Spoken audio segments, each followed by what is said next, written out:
तू खुद की खोज में निकल, तू किस लिए हताश है। तू चल, तेरे वजूद की समय को भी तलाश है। हैरानियत की बात है नहीं, समय भी उसी को तलाश करता है जो उसे पाने और जीतने की चाह रखता है। नमस्कार दोस्तों, कैसे हैं आप सब? तो आज आप सुनने जा रहे हैं हमारे नए पॉडकास्ट द वंडरस नारी का पहला एपिसोड मेरे यानी आपकी अपनी अदिति के साथ। भारत की आज़ादी की कहानी लगभग सभी लोगों ने सुनी और समझी होगी। कई सारे वीर जवानों की जोशीले मिजाज की कहानी पढ़ी होंगी, लेकिन इस जंग में कई ऐसे लोगों का भी योगदान है जिनके बारे में बहुत कम लोग जानते हैं, या हम कह सकते हैं कि इतिहास के पन्नों में उनकी कहानियां गुम सी हो गई है। धैर्य और बहादुरी, चतुरता और सहनशीलता जितने गुण कहे जाए उतने कम है। आज हम किसी मर्द की बात नहीं कर रहे हैं, बल्कि एक ऐसी महिला के बारे में बताएंगे जो बड़ी होकर पहली भारतीय महिला जासूस बनी। जी हाँ, पहली भारतीय महिला जासूस, जिनका नाम है सरस्वती राजमणि। सरस्वती राजमणि का जन्म 1927 में बर्मा यानी अभी के म्यांमार में हुआ था। उनका परिवार उस समय आज़ादी की लड़ाई में शामिल हुआ था। उनके पिताजी एक बड़े और अमीर व्यापारी थे। उन्होंने राजमणि को बड़े ही प्यार से बड़ा किया था।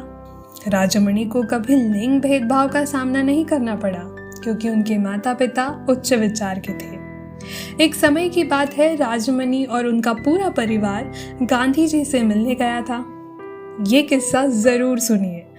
एक समय की बात थी, राजमणि और उनका पूरा परिवार गांधी जी से मिलने गया।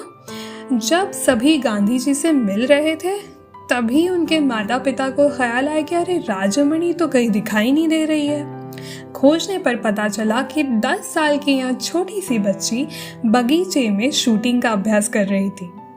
गांधी जी ने जब यह देखा तो राजमणि से पूछा कि उन्हें बंदूक क्यों चाहिए। इस पर इस छोटी सी बच्ची ने कहा, अंग्रेज लोगों को मारने के लिए। इस पर गांधी जी ने बहुत समझाया कि हिंसा किसी बात का जवाब नहीं है। इस पर राजमणि बोली कि अंग्रेज भारत को लूट रहे हैं और जब वे बड़ी होंगी तब कम से कम एक अंग्रेज को तो जरूर मारेंगी। देश के प्रति प्रेम उनकी आंखों में साफ नजर आता था। बचपन में एक बार सुभाष चंद्र बोस के भाषण से प्रेरित होकर राजमणि ने अपने सारे गहने आईएनए को भेज दिए। आईएनए मतलब इंडियन नेशनल आर्मी, जिसके मुखिया थे तब नेताजी। इतने सारे गहने पाकर नेताजी को लगा किसी ने गलती से भेजे, तो उन्हें वापस करने नेताजी राजमणि के घर पहुंचे और वहां आकर देखते हैं कि यह 16 साल की मासूम लड़की अपने भारत माता को अंग्रेजों के जाल से मुक्त करने के लिए अपना पूरा योगदान देने को इच्छुक थी। नेताजी यह देखकर बहुत खुश हुए। नेताजी को भरोसा हो गया कि राजमणि अपनी भारत माता को बचाने के लिए कुछ भी कर सकती है। नेताजी की सेना में इंटेलिजेंस विंग से जुड़ने के बाद राजमणि और उनकी कुछ महिला दोस्त लड़कों के रूप में अंग्रेजों की सेना के कैंप्स और दूसरे अधिकारियों के कैंप्स में काम करने लगी और बड़ी महत्वपूर्ण जानकारियां भारतीय सेना तक पहुंचाने लगी। इस दौरान एक दिन उन्हीं के ग्रुप में से एक लड़की पकड़ी गई और फिर खतरे से भरे इस दौर में राजमणि ने उस लड़की को बचाने का फैसला किया। राजमणि ने बहुत चालाकी से एक अंग्रेज अफसर को नशीले पदार्थ देकर बेहोश कर दिया और अपने दोस्त को छुड़ाने में कामयाब हो गई। हालांकि भागने के दौरान राजमणि के पैर में गोली लग गई। बहते हुए खून के बावजूद राजमणि नहीं रुकी और अपनी दोस्त के साथ एक पेड़ पर चढ़ गई। 3 दिनों तक दोनों उसी पेड़ पर रहे। दूसरी ओर नीचे ब्रिटिश सेना दोनों की छानबीन करती रही।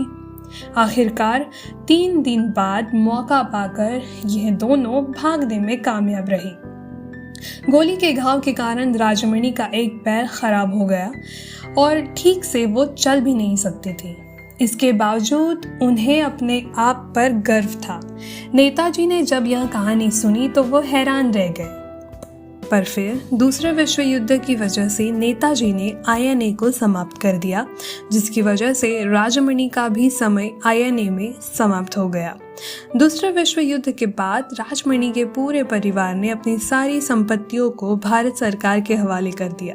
पर कहते हैं ना, महान लोग हमेशा अमर रहते हैं। 2006 में सरस्वती राजमणि ने अपनी पेंशन सुनामी रिलीफ फंड को डोनेट कर दी, जिसकी वजह से बहुत लोगों को मदद मिली।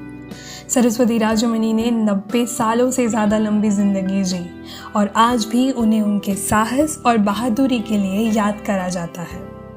हम में से कई लोग राजमणि की कहानी नहीं जानते, लेकिन भारत की आज़ादी में उनका योगदान कभी नहीं भुलाया जा सकता।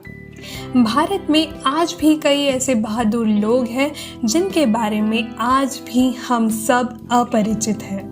आशा करती हूँ इस वंडरस नारी की कहानी आप सबको पसंद आई हो। आज़ादी के दशक में एक औरत का जासूस होना अपने आप में ही बहुत गर्व की बात है। अगली बार आपको कोई स्पाई एजेंट के बारे में पूछे तो इस वंडरस नारी को भूलना मत। हम अपने अगले एपिसोड में लेकर आएंगे ऐसे ही एक नायाब कहानी। तब तक सुनते रहिए बेमिसाल नारियों की कहानी मेरे यानी आपकी अदिति के साथ, सिर्फ और सिर्फ दी वंडरस नारी पे। अरे रुकिए, पसंद आए तो ज़रूर लाइक कीजिए और शेयर भी कीजिए। चलिए मिलते हैं।